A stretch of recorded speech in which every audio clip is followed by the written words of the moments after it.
You know, in many churches, people walk in and sit in the back row. And the front rows are left empty. Here, there is no back row, as it were.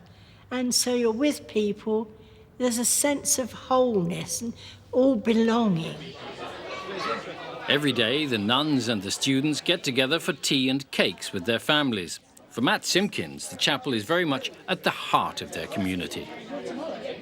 Actually, what happens in there is public. We don't just welcome visitors, but every time we take Holy Communion together, we're joining with Christians across the world and across history. There couldn't be anything more public than that, and that's why I love the chapel. As an elderly community, you used to be over 200 sisters and now are down to us. It's lovely to know that we've been able to give something special to the future.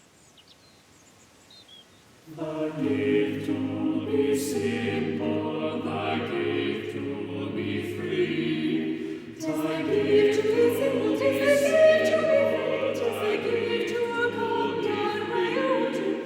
And when we find ourselves in a place of light, we'll be known of light and delight.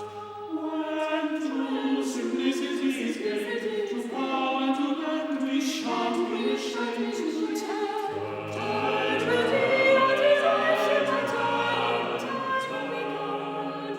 The gift to be simple, the gift to be free. 'Tis the gift to be simple, 'tis the gift to be free. 'Tis the gift to come down where you do. And when we find ourselves in a place to start, we'll be in the glory of love and delight. The gift to be simple, the gift to be free. The gift to be simple, the gift to be free. 'Tis the gift to be free,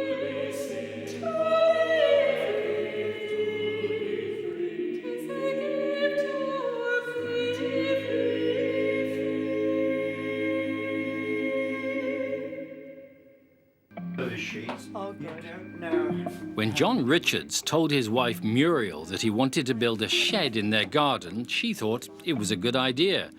But John's secret plan was actually to create something very different. The church plays a big part in Muriel's life, and I thought it would be nice for her to have the chapel. Taking the service today? I think the element of surprise was a big thing in my mind. We've just now got And I told us, I'm going to have a proper garden shed for once, somewhere where I can work and I can have a television, radio. As John's so-called garden shed started to take shape, Muriel suddenly grew suspicious.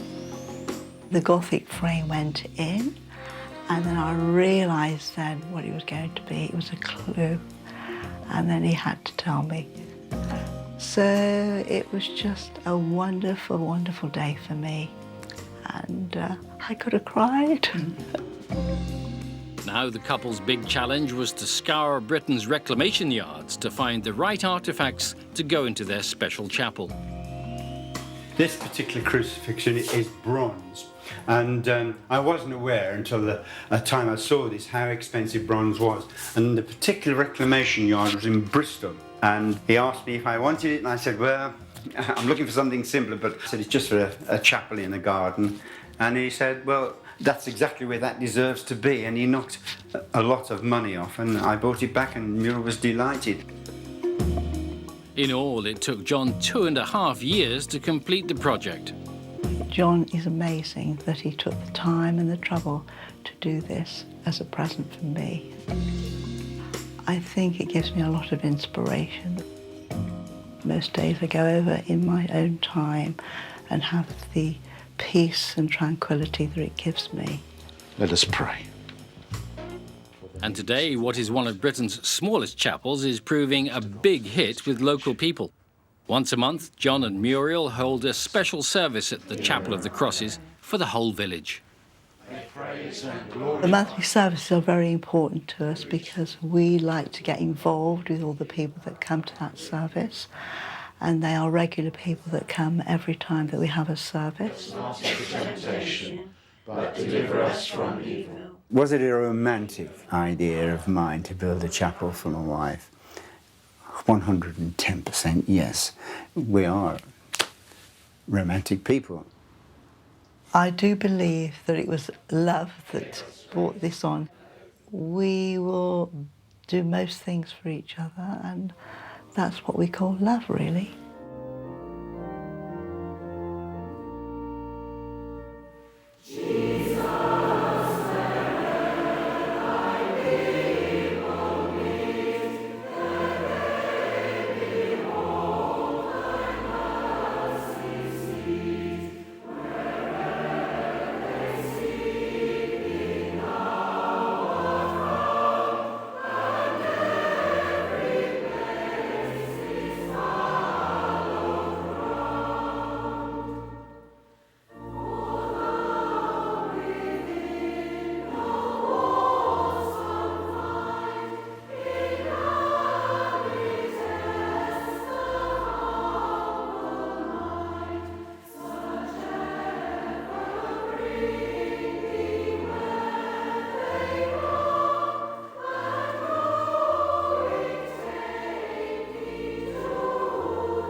During the more turbulent periods of English history, private chapels were sometimes used as safe havens to help people escape from religious persecution.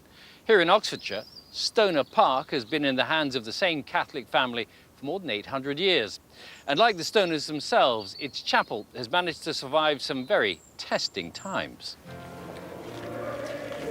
It's thought that Mass has been celebrated at the Catholic Chapel of the Most Blessed Trinity every week since it was built in the 13th century. And for one period, worshippers' pursuit of their faith became a matter of life and death. But this is where Mass was celebrated in secret. Yes.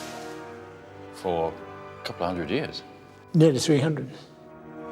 In 1533, when Henry VIII sparked the Reformation with the break of the Church from Rome, Catholics were soon targeted and persecuted. So many headed to the chapel at Stoner Park. The families like us who had their own private chapel, they actually provided Mass centres where Mass was celebrated. Those private chapels that probably did more than anything else to help the Catholic faith survive. The Stoner family paid a heavy price for harbouring Catholics. When government agents learned that priest Edmund Campion had been hidden at the house, one family member was exiled for life and 2 others were jailed. Bill, this is a fascinating book. Summary of the penal laws. So this is laws restricting the lives of Catholics? Indeed, and also explaining what the penalties were. By the end of the 17th century, the number of Catholics had dropped to about 100,000. The whole idea was to extinguish Catholicism. So Catholics weren't just treated as second-class citizens, they weren't even citizens in some respects? Absolutely not. Absolutely not. They couldn't hold a public office. They couldn't go into the law. It must have been for them desperately, desperately depressing. Today, nearly 200 years after laws were introduced allowing Catholics to worship openly again, the chapel remains a very important place for many. The Camoys family are always very welcoming here, and You just feel a complete spiritual feeling which envelops you when you're here. It's very important to welcome people here. There's been a long history of involving our neighbours. So that gives one great hope that the chapel will go on being used and being visited much longer than my life.